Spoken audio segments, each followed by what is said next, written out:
देखो यार क्या होता है, कॉस्ट अकाउंटिंग सिस्टम पे आ रहा हूँ। देखो कॉस्ट अकाउंटिंग सिस्टम में क्या होता है, देखो जैसे रॉ मटेरियल होता है, वेजेस होता है, ओवरहेड होता है। Raw material, wages, overhead.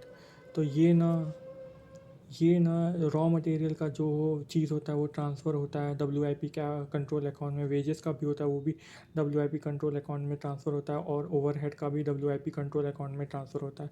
Raw material को एज ए स्टोर मान लो, इसको प्रोडक्शन मान लो। फिर उसके ऊपर एडमिन ओवरहेड जो कंट्रोल, फिर WIP कंट्रोल अकाउंट से वो ट्रांसफ़र होता है फिनिश गुड कंट्रोल अकाउंट। जब भी एब्जॉर्ब करने के लिए बोलता है तो ये सब होता है कि एब्जॉर्ब करने के लिए बोला है तो फिनिश गुड कंट्रोल अकाउंट में होगा। एडमिन ओवरहेड कंट्रोल अकाउंट भी चला जाता है कि इसमें फिनिश गुड कंट्रोल अकाउंट में। फिर सेलिंग एंड डिस्ट्रीब्यूशन फिर फिनिश गुड्स कंट्रोल अकाउंट से वो जाता है कॉस्ट ऑफ सेल्स में। और सेलिंग एंड डिस्ट्रीब्यूशन भी जाता है कॉस्ट ऑफ सेल्स पे। फिर सेल्स फिर कॉस्ट ऑफ सेल्स से P&L अकाउंट में जाता है, और फिर सेल्स भी P&L अकाउंट में जाता है। अब इसका जब देखोगे तो वो समझ में आ जाएगा। ठीक है, दो तीन चीज़ बात बहुत इंपॉर्टेंट है, इसमें मैं बता देता हूँ। जैसे कि ओवरहेड है, तो ओवरहेड में जैसे कि एडमिन ओवरहेड हो सकता है, फैक्ट्री वाला ओवरहेड हो सकता है, और सेलिंग एंड डिस्ट्रीब्यूशन। तो एडमिन ओवरहेड ये आ गया, सेलिंग एंड डिस्ट्रीब्यूशन ये आ गया, और फैक्ट्री ओवरहेड ये आएगा। उसको production overhead, manufacturing overhead, factory overhead को बोल सकते हैं। इनडायरेक्ट यहाँ पर भी आएगा तो वो फैक्ट्री ओवरहेड की बात कर रहा है, पहली बात। फिर उसके बाद क्या होता है, जैसे कि फाइनेंशियल है, तो फाइनेंशियल में रियल और पर्सनल आता है। जैसे जो नॉर्मल जो जनरल एंट्री करते हो वैसे करते हो। कॉस्टिंग कॉस्ट नॉन इंटीग्रेटेड में तुम्हारा नॉमिनल अकाउंट आता है, और कॉस्ट इंटीग्रेटेड में तुम्हारा क्या कहते हैं, मतलब कि दोनों में का मिक्स आता है, मिक्स करके होता है। जैसे फाइनेंशियल प्लस कॉस्टिंग, मतलब फाइनेंशियल प्लस कॉस्ट, मतलब रियल प्लस नॉमिनल करके यहाँ पे आता है। ठीक है, जैसे कि मैं बता दे रहा हूँ, अभी इसको मैं बता दूंगा बाद में, जब जनरल एंट्री पे देखूंगा तो। दो तीन चीज़, जैसे इनडायरेक्ट मटेरियल फैक्ट्री में चला जाता है, फैक्ट्री ओवरहेड में।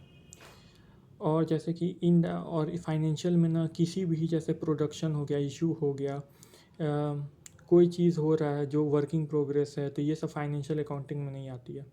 ठीक है, मान लो यहाँ पे नो एंट्री है, यहाँ पे एंट्री है, तो यही एंट्री क्या हो जाती है, यहाँ पे इंटीग्रेटेड में आती है। ठीक है,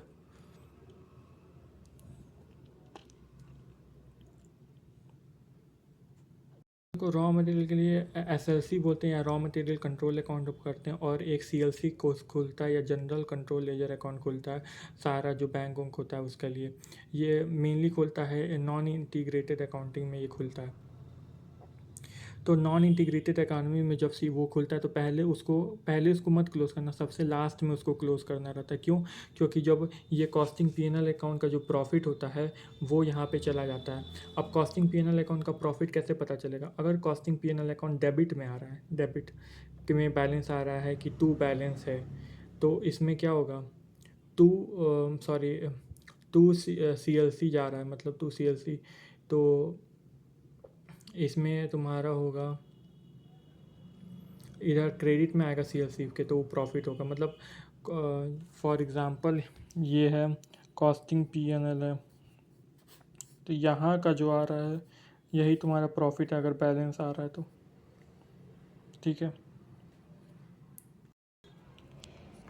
अब जैसे ये है, तो ऐसे से जैसे रॉ मटेरियल कंट्रोल अकाउंट बोला, देखो जैसे ही इनकर्ड हो रहा है, परचेज हो रहा है, तो CLC में जाएगा। तो ये CLC में देखो डबल अकाउंटिंग हमेशा करके चलना, CLC फिर वहाँ पे जा कर के यहाँ पे अकाउंटिंग कर देना तुरंत CLC में।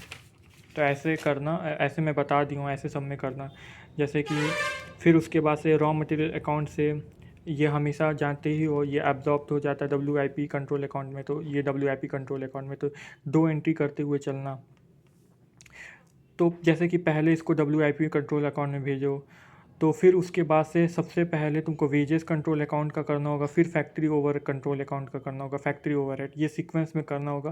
क्लोजिंग करते टाइम ध्यान रखना, फिर उसके बाद WIP कंट्रोल अकाउंट का क्लोजिंग करोगे, नहीं तो फिर सब गड़बड़ हो जाएगी। तो देखो जैसे इनकर्ड हुआ है, पेड हुआ है, तो CLC हो गया।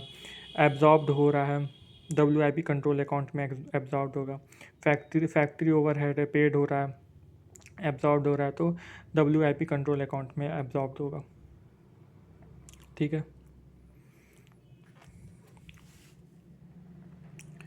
फिर उसके बाद से WIP कंट्रोल अकाउंट में ये हो जाएगा, फिर वो ट्रांसफ़र हो जाएगा फिनिश गुड्स कंट्रोल अकाउंट में। फिनिश गुड्स कंट्रोल अकाउंट में से जब ये इनकर्ड होगा तो CLC, फिर ये फिनिश गुड्स कंट्रोल, ये भी एडमिन वाला भी फिनिश गुड्स कंट्रोल अकाउंट में चला जाएगा। फिनिश गुड्स कंट्रोल अकाउंट में दो आ जाएंगे। देखो ये इनकर्ड हुआ है तो CLC का मतलब एक तरीके से बैंक मान लो, तो बैंक। तो फिर इसके बाद ये यहाँ पे आ गया, इसका भी यहाँ पे आ जाएगा। फिर ये costing SOC cost of sales में चला जाएगा ये। तो कॉस्ट ऑफ सेल्स में फिनिश गुड्स से भी आएगा, और एक सेलिंग एंड डिस्ट्रीब्यूशन है वो भी कॉस्ट ऑफ सेल्स से आएगा। देखो यहाँ पे इनकर्ड हुआ है तो टू बैंक टू CLC हो जाएगा। फिर ये ना तुम्हारा प्रॉफिट एंड लॉस में चला जाएगा।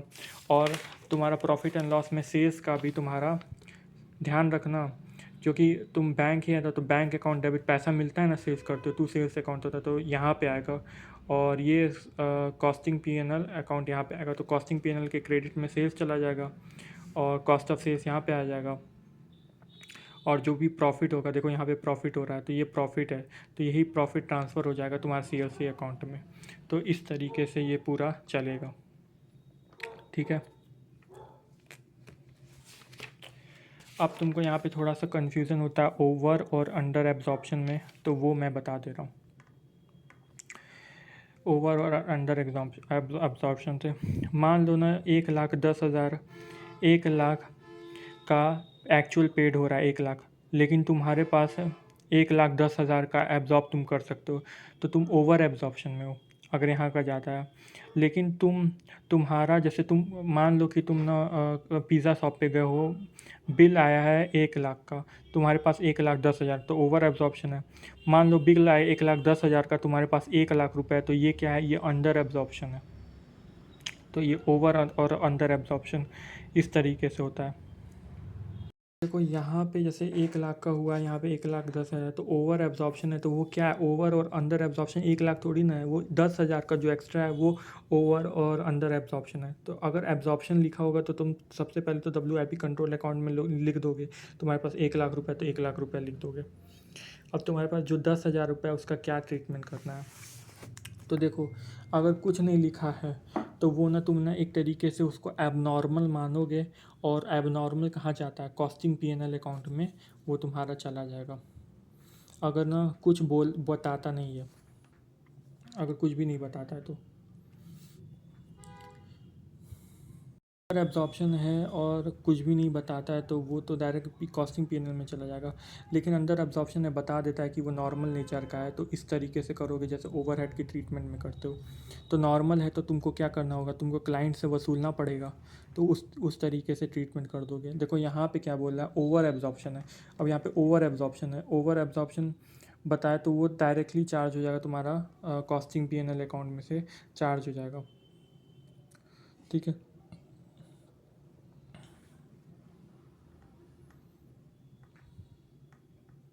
अगर ओवर एब्जॉर्प्शन कैरी फॉरवर्ड रहता है, कोई एंट्री पास नहीं करोगे। अगर ओवर एब्जॉर्प्शन रिवर्सल एंट्री से एडजस्ट हो रहा है तो वो नॉर्मल अंडर एब्जॉर्प्शन से होगा।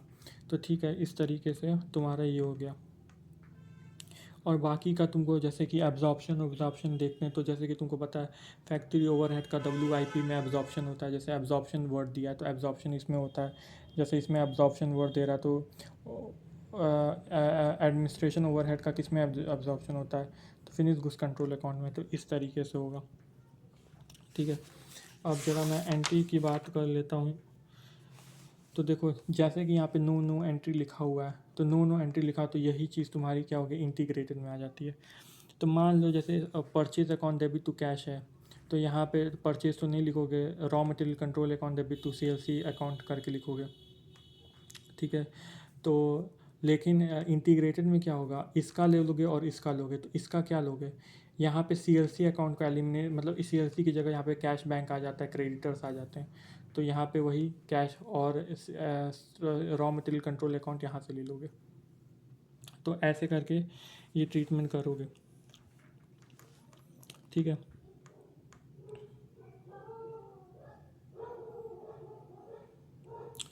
जैसे कि रिटर्न हो जा रहा है वेंडर से, तो creditor account debit to purchase return होता है।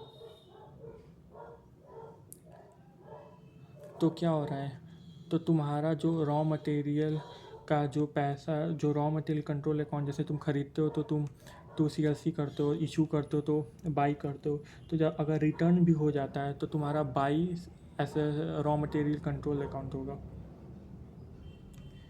बाई रॉ मटेरियल, जैसे तुम परचेज करते हो तो raw material control account debit, जैसे बाय वो करते हो, परचेज करते हो, तो तुम्हारा होता है raw material control account debit to CLC। तो अब जब रिटर्न करोगे तो इसी का रिवर्सल हो जाएगा रॉ मटेरियल ऐसे, अगर परचेज रिटर्न हो रहा है तो। ठीक है, देखो बाकी सब तो हो जाएगा। देखो यहाँ पे इनडायरेक्ट मटेरियल है। इनडायरेक्ट मटेरियल का मतलब क्या होता है, factory overhead, factory overhead control account debit to ये इशू कर रहा है मटेरियल, तो जो रॉ मटेरियल कंट्रोल अकाउंट तो to raw material control account हो जाएगा। तो बाकी सब देखो ऐसे ही चलता रहेगा। देखो नॉर्मल लॉस की एंट्री तो कोई यहाँ पे जनरल एंट्री नहीं होती है। नॉर्मल लॉस, नॉर्मल लॉस क्या होता है, तुम ना कवर कर सकते हो किससे, कस्टमर से तुम ले सकते हो। तो तुम्हारा एक तरीके से कैसे लोगे अब मैं बता रहा हूँ। जैसे further recovered from the customer, तो तुम ना क्या करोगे, ये रॉ मटेरियल कंट्रोल अकाउंट को तुम डाल दोगे फैक्ट्री ओवरहेड में, तो क्या एंट्री हो जाएगी, जैसे ही नहीं डालोगे यहाँ पे फैक्ट्री ओवरहेड लिख दोगे तो रॉ मटेरियल कंट्रोल, मतलब sorry factory overhead control, factory overhead control account debit to store ledger control account. तो यही हो जाएगा, यहाँ पे नो एंट्री है तो यही सेम जनरल एंट्री यहाँ पे हो जाएगी। लेकिन यहाँ पे क्या होता है, एबनॉर्मल में क्या होता है, तुमको खुद बियर करना पड़ता है, तो abnormal loss account debit to trading. फिर अगर तुमको बैंक क्लेम मिल जा रहा है तो वो सब अलग बात है।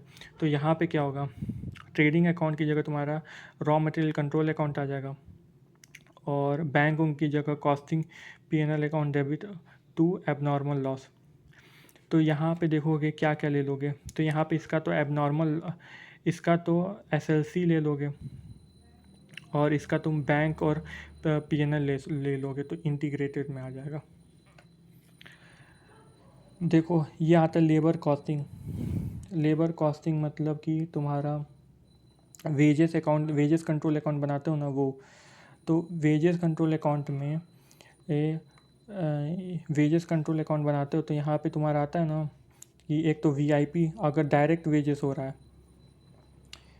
देखो पहले तो पे करोगे तुम उसको टू CLC पे किए, मान लो कि 30,000 है, पे कर दिए, जिसमें से VIP पे तुम्हारा चला गया 25,000, 5,000 है तुम्हारा फैक्ट्री ओवरहेड पे चला गया, फिर ऐसे ही एडमिनिस्ट्रेटिंग ओवर पे चला गया, सेलिंग एंड एडमिनिस्ट्रेशन ओवरहेड पे चला गया। या तुम्हारा एबनॉर्मल लॉस हो गया तो वेजेस कंट्रोल, तो ये वेजेस वाला अकाउंट है, जो एक वेजेस वाला अकाउंट तुम्हारा बनता है।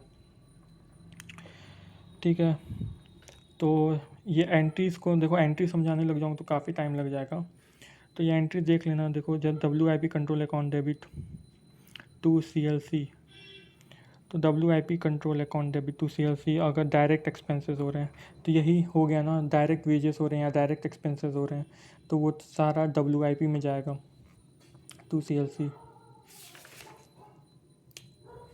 अब देखो ओवरहेड और एब्जॉर्प्शन, ओवरहेड का, ओवरहेड और बाकी सारा तो तुम्हारा उसी में से समझ लिए होगे। तो इसमें हम डायरेक्ट आ जाते हैं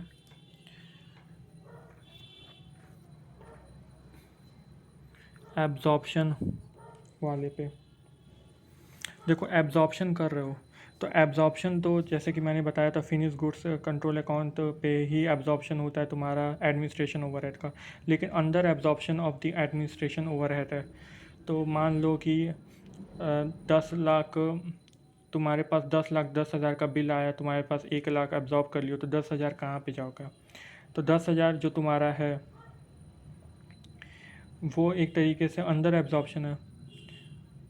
तो अंडर एब्जॉर्प्शन है तो वो तुम्हारा COC finish goods to administration overhead पे चला जाएगा, अंडर एब्जॉर्प्शन है।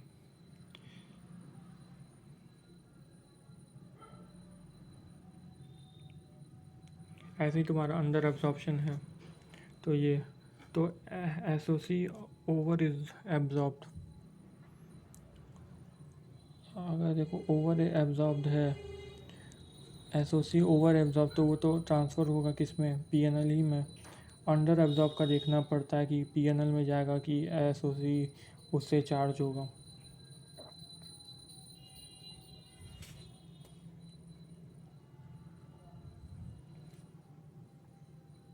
अल्टरनेटिव अकाउंटिंग ट्रीटमेंट है कि देखो यहाँ पे नोट 2 का, इसको ना तुम ना अल्टरनेटिव अकाउंटिंग ट्रीटमेंट है कि तुम उसको एबनॉर्मल उसमें भी भेज सकते हो, कॉस्टिंग पीएनएल अकाउंट में भी भेज सकते हो, अगर इसमें ऐसा नहीं है तो मैं तो सही बोल रहा हूँ कि नॉर्मल दिया होगा तो भेजना, नहीं दिया होगा तो कॉस्टिंग पीएनएल अकाउंट में से चार्ज कर लेना। बाकी ये सेल्स और प्रॉफिट और ये कैपिटल डब्ल्यूआईपी है। देखो अगर इशूड का दे रहा है तो इशू वाली ही एंट्री लगाओगे, और यहाँ पे कंप्लीट हो रहा है तो कंप्लीटेड वाली है, अगर परचेज़ कर रहा है तो परचेज़ वाली। ऐसा नहीं है कि इशू वाली बोल रहा है तो परचेज़ वाली भी लगा दोगे तो गलत हो जाएगा। बात इसकी भी जानना ज़रूरी है कि क्या, कि अगर देखो फॉर द मंथ दे रखा है, अगर फॉर द मंथ दे रखा है तो तुम बैलेंस सीधी लगाओगे, फॉर द ईयर दे रखा है तो बैलेंस की जगह तुम कॉस्टिंग पीएनएल अकाउंट लिख सकते हो, कॉस्टिंग पीएनएल अकाउंट लिख सकते हो। और फिर ये देख सकते हो ट्रेंड क्या है, अगर मान लो कि यहाँ पे बैलेंस लिखा हुआ है और तो यहाँ पे जो बैलेंसिंग फिगर आएगा तो वो सी डी आएगा, जैसे यहाँ पे बैलेंसिंग पहले ही से दे रखा तो यहाँ पे भी सी डी आएगा। तो इस तरीके से देख सकते हो। अगर किसी का नहीं लिखा हुआ है तो उसे देखो कि फॉर द मंथ दे रखा है, तो वो कर दोगे, फॉर द मंथ रखा है तो बैलेंस आ जाएगा, नहीं दे रखा है तो कॉस्टिंग पीएनएल अकाउंट में देख लोगे। फिर ये सब देख सकते हो ट्रेंड क्या चल रहा है उसके हिसाब से। क्वेश्चन नंबर 1 में देखो 3 जगह है, इनडायरेक्ट लेबर, देखो ये फैक्ट्री वेजेस और ये मतलब एक तरीके डायरेक्ट वेजेस है और इनडायरेक्ट लेबर है। तो इन दोनों को ऐड करके तो सबसे पहले तो तुम wages account debit to bank करते तो सीएलसी अकाउंट, तो इतना उन दोनों को ऐड करके फिर उसके बाद उसको डाइवर्स करोगे तो ये डायरेक्ट वाला तो डब्ल्यूआईपी कंट्रोल अकाउंट में चला जाएगा, इनडायरेक्ट वाला फैक्ट्री ओवरहेड कंट्रोल अकाउंट में चला जाएगा। तो ये इसका ट्रीटमेंट हो गया। फिर उसके बाद से आता है जैसे कि sales return at cost, sales return होकर तो सेल्स क्या होता है, एक तो सेल्स अकाउंट में होता है और एक फिनिश गुड्स के क्रेडिट साइड में कॉस्ट ऑफ सेल्स आती है। तो सेल्स रिटर्न हो रही है तो मतलब फिनिश गुड्स तुम्हारा एक तरीके से डेबिट हो जाएगा, मतलब बढ़ जाएगा। तो finish goods account debit to cost of sales, क्योंकि पहले क्रेडिट करते थे अब रिटर्न हो रहा है, डेबिट कर दोगे तो कॉस्ट ऑफ सेल्स में क्या हो जाएगा, कॉस्ट ऑफ सेल्स में credit side finish goods account आ जाएगा। ठीक है। फिर उसके बाद material return to supplier, supplier तो तुम्हारा रॉ मटेरियल कंट्रोल अकाउंट में तुम्हारा क्रेडिट हो जाएगा, raw material control account credit हो जाएगा, और डेबिट क्या हो जाएगा, CLC, CLC account debit to raw material control account, जो अभी मैंने बताया हुआ था। तो ये तुम्हारा पहला क्वेश्चन हो जाता है। मान लो कि यहाँ पे ओवर एब्जॉर्प्शन कैसे आ गया, तो मान लो कि डेबिट में लिखना चाहिए था, क्रेडिट में लिखा, तो डेबिट मतलब एक तरीके ज़ीरो है और क्रेडिट में अमाउंट है। तो इसी तरीके से मैं बता रहा था ना कि 1 लाख रुपए है, तुम्हारे पास 1,10,000 है, तो तुम्हारे पास 10,000 ओवर है, बिल 1 लाख का था तो 10,000 ओवर एब्जॉर्प्शन हो गया। तो इस तरीके से ऐसे करके देख सकते हो। फिर क्वेश्चन नंबर 2 आता है, और बता देता हूँ, ये जो बैलेंस है तो इन सबको ऐड कर दोगे, ये जो बैलेंस है और ये सारा चीज़ यहाँ पे ट्रांसफ़र कर दोगे सीएलसी अकाउंट में। जैसे कि ये बैलेंस है, ये बैलेंस है, ये बैलेंस है, तो इन सबको ऐड करके तुम सीएलसी अकाउंट में यहाँ पे ट्रांसफ़र कर दोगे। क्वेश्चन नंबर 2 का है। तो यहाँ पे देखो, यहाँ पे लिखा है ओवरहेड इनकर्ड हुआ है, एब्जॉर्ब इतना हुआ है। तो इनकर्ड तुम्हारे पास इनकर्ड हुआ था, तुम्हारे पास बिल आया था 8,000 का, लेकिन तुम्हारे पास है 9,000, तो मतलब एक तरीके से क्या हो गया, ओवर एब्जॉर्प्शन। ओवर एब्जॉर्प्शन मैंने तुमको बता रहा है, कॉस्टिंग पीएनएल अकाउंट में चला जाता है।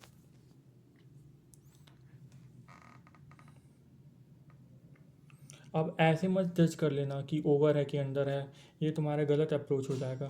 वैसे तो तुम सही बोल रहे हो, अगर ये दोनों अमाउंट रहता तो ओवर एब्जॉर्प्शन रहता, लेकिन तुमको ऐसे जज करना पड़ेगा कि भाई 8 और ये 2,000, 10,000 का है, और 10,000 का बिल है, तुम्हारे पास 9,000 है, तो तुम्हारे पास क्या है, अंडर एब्जॉर्प्शन है। लेकिन ये बोला नहीं है कि नॉर्मल नेचर का है, तो तुम उसको ना क्या करोगे, कॉस्टिंग पीएनएल अकाउंट में तुम भेज दोगे,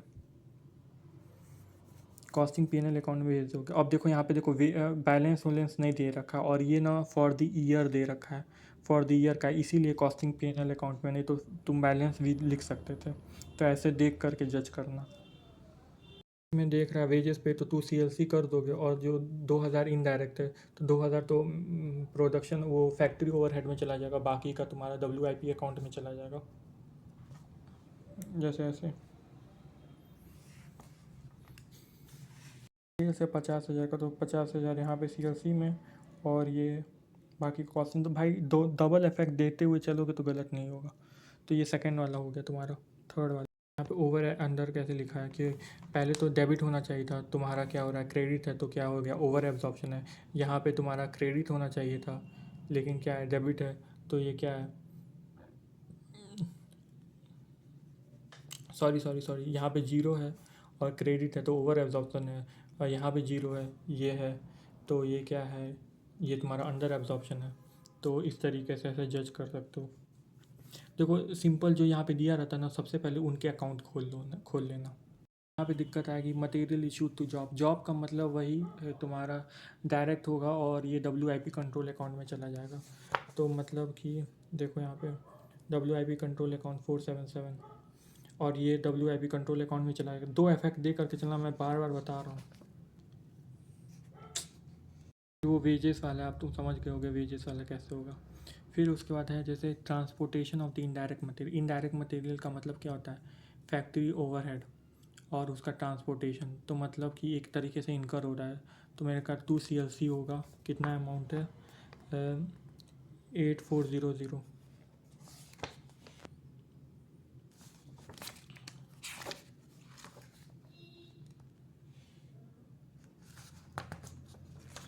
प्रोडक्शन ओवरहेड 8400, देखो 2 CLC लिखा हुआ है, ठीक है। वो ओवरहेड क्या होता है, इनकर इतना हुआ है, एब्जॉर्ब इतना हुआ है। देख लो कि अंदर है कि हुआ है। इनकर 24 हुआ है, एब्जॉर्ब हुआ है तुम्हारा इतना 359। तो एक तरीके से तुम्हारे पास ओवर एब्जॉर्प्शन है।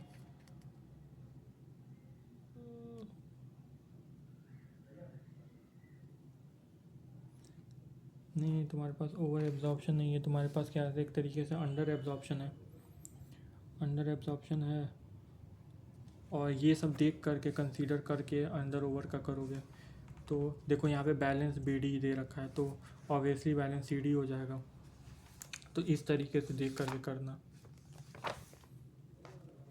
लिख रहा है administration overhead allocated to production, मतलब एक तरीके से फिनिश गुड्स। तो allocated to the finish goods, तो वो तो तुम जानते ही हो, एलोकेटेड होता है फिनिश गुड्स के लिए, तो वही कर दोगे। फिनिश गुड्स के लिए 52900, 52900। फिर उसके बाद overhead allocated to the administration, overhead allocated to the sales department, मतलब कि WIP कंट्रोल अकाउंट। नहीं, administrative overhead allocated to the sales department, allocated to the sales department. तो पहले तो एडमिनिस्ट्रेशन ओवरहेड में S&D में क्रेडिट कर दोगे, S&D करके, फिर वही S&D में तुम डेबिट कर दोगे, फिर वो चीज़ तुम्हारी चली जाएगी किस में, कॉस्ट ऑफ सेल्स अकाउंट में। इसमें क्या किया हुआ है, इसमें direct cost of sales account में डाल दिया। अब आते हैं जैसे कि क्वेश्चन नंबर 4। क्वेश्चन नंबर 4 में क्या देखा है, देखो सबसे पहले ना तुम ये देखोगे, सबसे पहले देखो कि यहाँ पे लिखा है bank book show 892,000 has been paid to the creditor for the raw material. तो creditor account debit to bank, तो creditor account debit to bank, तो ये बैंक हो गया। तो बचेगा क्या, क्रेडिटर रॉ मटेरियल परचेस, एक तरीके से रॉ मटेरियल कंट्रोल अकाउंट बचेगा ना एक तरीके से। तो ये रॉ मटेरियल कंट्रोल अकाउंट तुम्हारा उसमें चला जाएगा 92,000 का। 92,000 है ना रॉ मटेरियल कंट्रोल अकाउंट, तो ये 92,000 रॉ मटेरियल कंट्रोल अकाउंट में आ जाएगा। इसमें क्लियर दिख रहा है, तो ऐसे ही कर रहा हूँ, क्रेडिटर्स के नाम पे आ जाएगा। इसे इन्फॉर्मेशन पे देखो, एंडिंग इन्वेंट्री और वर्किंग प्रोसेस इंक्लूडेड, देखो यहाँ पे गलती की थे, तो एंडिंग क्लोजिंग WIP का बोल रहा है। मटेरियल 5,000 है, 300 डायरेक्ट लेबर है और ओवरहेड है। तो 300 डायरेक्ट लेबर है, लेकिन डायरेक्ट लेबर का क्या बोल रखा है, 10 पर लेबर आवर बोल रखा है। तो यहाँ पे देख लोगे WIP में WIP में आ जाएगा क्या क्या आएगा, जैसे कि 5,000, जैसे सॉरी देखो 5,000 वो आ जाएगा WIP के, और 300 @10 पे वो आ जाएगा, और 300 @4 पे वो आ जाएगा। 4 पे क्या है, 4 रिकवरी रेट है तो वो आ जाएगा।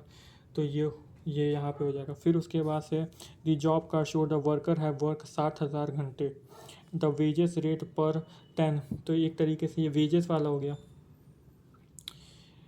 वेजेस वाला हो गया कि नहीं, वेज रेट 10 है। तो वेजेस में क्या होता है, वेजेस अकाउंट डेबिट टू 70 के, और फिर वो वेजेस कहाँ ट्रांसफ़र हो जाता है, WIP में।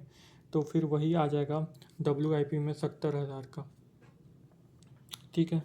WIP में आ जाएगा 17,000 का। ओवरहेड का रिकवरी रेट, रिकवरी क्या होता है, एब्जॉर्ब, और एब्जॉर्ब ओवरहेड किस पे होता है, WIP पे होता है। तो 4 रुपये, तो 4 × 7 कर दोगे तो 28,000 से ये ओवरहेड क्या होता है, एब्जॉर्ब हो जाएगा। 28,000 से ऐसे अब्जॉर्ब हो जाएगा, तो ये बैलेंसिंग फिगर 53 बचेगा। तो 53 कैसे आ सकता है, रॉ मटेरियल कंट्रोल अकाउंट से आता है। तो वही रॉ मटेरियल कंट्रोल अकाउंट से ये 53 तुम कर लोगे। तो 1 2 ये 3, तो बैलेंसिंग फिगर तुम्हारा ये आ जाएगा कि नहीं, बैलेंसिंग फिगर ये आ जाएगा। WIP कंट्रोल अकाउंट भी तुम्हारा क्या हो जाएगा, बैलेंस हो जाएगा। क्रेडिटर्स भी तुम्हारा क्या हो जाएगा, बैलेंस हो जाएगा। मैन्युफैक्चरिंग ओवरहेड, मैन्युफैक्चरिंग ओवर मतलब वही प्रोडक्शन डिपार्टमेंट वाला, जैसे कि 28,000 है तो 28,000 जैसे यहाँ पे आ गया। और देखो यहाँ पे PNL से किया हुआ है, क्यों, क्योंकि देखो बैलेंस CD वाला तो है नहीं, और ये एज ए मंथ भी किया हुआ है, मंथ ऑफ जनवरी में, तो तुम एज ए बैलेंस CD भी लिख सकते हो।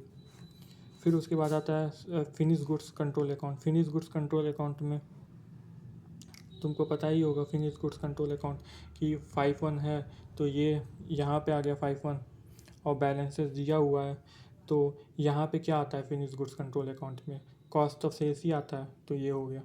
जो क्वेश्चन में अगर टैली दे रखा है तो तुमको भी टैली करना ज़रूरी है, जैसे कि यहाँ पे ये डेबिट, ये डेबिट, ये भी डेबिट, ये भी डेबिट, और ये क्रेडिट करोगे तो ओपनिंग क्लोजिंग टैली हो जाएगा। लेकिन यहाँ पे देखो, यहाँ पे ये डेबिट टैली नहीं हो रहा, तो उसको वैसे करना इंपॉर्टेंट नहीं है।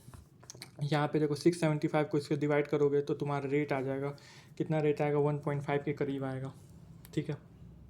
देखो यहाँ पे लिखा है balance of this creditor for the purchase, तो क्रेडिटर अकाउंट का परचेज, क्योंकि 31 एक मंथ का बना रहे हो तुम एक तरीके से, तो यहाँ पे क्या हो जाएगा तुम्हारा क्रेडिटर फॉर परचेज में ये 15,000 यहाँ पे आ जाएगा। उसके बाद से बोल रहा है द पेमेंट कितना किया है, 1,05,000 का पेमेंट यहाँ पे 1,05,000 का किया हुआ है, तो वो यहाँ पे 1,05,000, तो यहाँ पे परचेज़ कितने किया है 90,000 का, ये मिस कर दिए थे, तो ये 90,000 तुम्हारे यहाँ पे चला आएगा। यहाँ पे लिख रहा है फिनिश गुड्स इन्वेंट्री 31 अक्टूबर, मतलब क्लोजिंग का दे दिया है फिनिश गुड्स का, तो क्लोजिंग का 66,000 मिल रहा है। लिख रहा है कॉस्ट ऑफ गुड्स सोल्ड 195, तो कॉस्ट ऑफ गुड्स सोल्ड किस में आता है, इसमें आएगा, और वो कॉस्ट ऑफ सेल्स अकाउंट में भी चला जाएगा 195, डबल इफेक्ट देते। फिर यहाँ पे लिखा है 31 अक्टूबर, मतलब क्लोजिंग अनफिनिश WIP का, WIP एक तरीके से कंट्रोल अकाउंट का, तो वहाँ पे शो कर रहा है कि 1200 का 3,000 किसका है, 3,000 है तुम्हारा 1200 डायरेक्ट लेबर का, और डायरेक्ट लेबर कॉस्ट 6,000 है, और direct material cost admin charge. तो क्या होता है, मटेरियल मटेरियल लेबर और ओवरहेड, तो मटेरियल तुम्हारा लेबर 3,000 हो गया, तुम्हारा मटेरियल तुम्हारा 6,000 हो गया, और ओवरहेड कैसे निकलेगा, ओवरहेड 1200 इंटू 1.5 कर दोगे, 1.5 जो यहाँ से निकाले थे। यहाँ पे लिखा है actual factory over has been incurred October has been posted, तो एक्चुअल फैक्ट्री ओवर इनकर्ड हुआ है, और तुमने यहाँ पे क्या कर दिया, पोस्ट कर दिया। ये दोनों अकाउंट में गलती, तभी बता रहा हूँ, ये तुमने पोस्ट कर दिया था। फिर उसके बाद लिख रहा है a total of 282 direct level where work in October and all the factory on the same rate, तो मतलब एक तरीके से तुम्हारा ये एब्जॉर्प्शन रेट की तरह काम करेगा, तो एब्जॉर्प्शन रेट तुम्हारा ये हो जाएगा, और ये तुम्हारे यहाँ पे WIP पे चला जाएगा। वेजेस का क्या कर रहे थे तुम, all factory on the same, मतलब तुमको पैसा मिला है, तो पैसा मिला है तो तुमने यहाँ पे ऐसे करके कर दिया, एब्जॉर्ब तो तुम्हारा इतना हुआ है। और यहाँ पे लिखा है तो डायरेक्ट लेबर आवर, तो लेबर आवर का भी तो करोगे, तो लेबर आवर के लिए भी WIP यहाँ पे चला जाएगा बस, क्योंकि तुमको अर्न हुआ है, मतलब अर्न का मतलब हुआ है एब्जॉर्ब करने की उतनी कैपेसिटी है, तो इनकर भी मान लो कि उतना ही हुआ होगा एक तरीके से।